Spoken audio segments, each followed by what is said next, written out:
Assalamualaikum warahmatullahi wabarakatuh. Alhamdulillah, di pertemuan kelima yaitu tentang materi pendidikan Islam pada MK Hadis Tarbawi, kita diberi kesehatan dan mengharap ridho dari Allah Subhanahu wa Ta'ala. Dalam pendidikan Islam ada beberapa kajian yang harus kita pelajari. Yang pertama yaitu tentang pendidikan jasmani. Nutrisi jasmani kita butuhkan supaya badan kita menjadi sehat.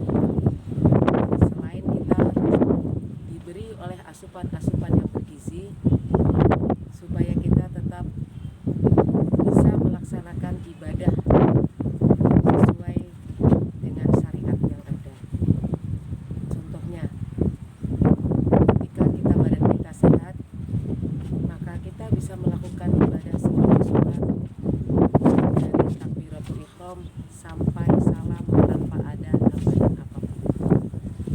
Contoh lagi, ketika badan kita sehat, maka kita bisa melaksanakan ibadah puasa dari awal fajar sampai terbenam matahari. Inilah nutrisi jasmani yang perlu kita berikan dengan cara melakukannya sesuai dengan aturan fikih atau aturan syariat yang ada. Tanpa aturan-aturan tadi, contohnya sahnya ibadah puasa, rukunnya, syaratnya, tanpa melalui itu, maka apa yang kita lakukan adalah tidak sah. Untuk itu kita perlu menjaga jasmani kita supaya tetap sehat, agar apa yang kita lakukan sesuai dengan aturan-aturan yang ada. Yang kedua yaitu tentang piranti yang diberikan oleh Allah atau software yang ada pada diri kita. Setelah jasmani kita sehat, maka rohani kita juga harus sehat. Yang pertama ini yaitu ada akal. Bagaimana supaya akal kita sehat? Kalau kita selalu ingat kepadanya, ingat kepada Allah bahwa kita ini tidak tahu. Kalau kita mengatakan tidak tahu, maka apapun yang kita lakukan itu ya hanya Dia yang Maha Tahu. Ketidaktahuan inilah yang membuat kita kepada yang lain yang Maha lebih tahu.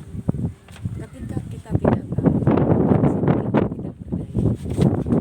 Ketika kita tidak berdaya karena kita tidak tahu di sini, maka kita harus mengolah nafsu kita menjadi tidak bisa. Sudah tidak tahu, kemudian kita tidak bisa. Apapun yang kita kerjakan, semuanya itu atas kehendak. Nafsu kita beri bahwa kita itu tidak bisa. Akal kita matikan, kemudian kita nafsu hidupkan. Yang ketiga, kemudian diproses dengan hati yang bersih, bahwa kita itu tidak punya apa-apa. Dari tidak tahu, kemudian kita tidak bisa, kemudian kita lanjut tidak bisa apa-apa, maka yang muncul dalam diri kita yaitu la haula wala quwata illa billah. Ada kata la haula wala quwata illa billah, berarti hanya Allah lah yang bisa berkehendak sesukanya, bahwa Allah lah yang maha kuasa.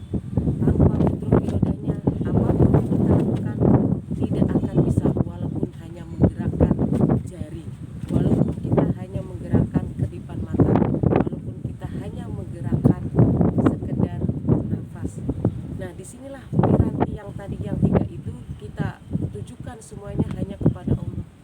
Hanya Allah lah segalanya. Karena dengan ridhonya, maka piranti tadi kita bisa fungsikan dengan sepenuhnya.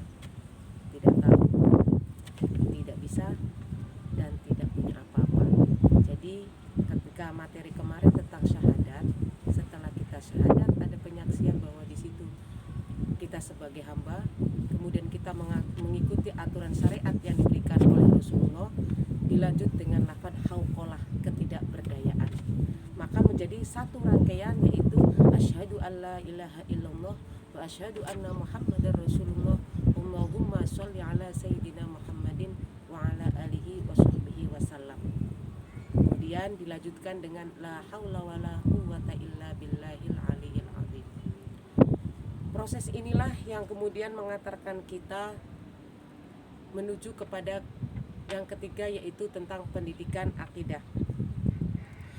Pendidikan akidah, setelah kita mengetahui bahwa jasad kita tidak bisa, bahwa ruh kita juga tidak berdaya, maka hanya satu harapan kita, yaitu kepada Sang Pencipta, yaitu Allah Subhanahu wa Ta'ala.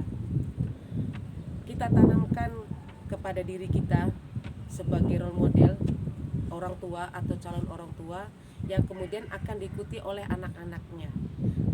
Kalau orang tua itu sudah dijadikan model, sudah dijadikan sebagai idola dari anak-anaknya, dengan sendirinya anak-anak itu tidak akan mengidolakan orang lain, tapi mengidolakan orang tuanya.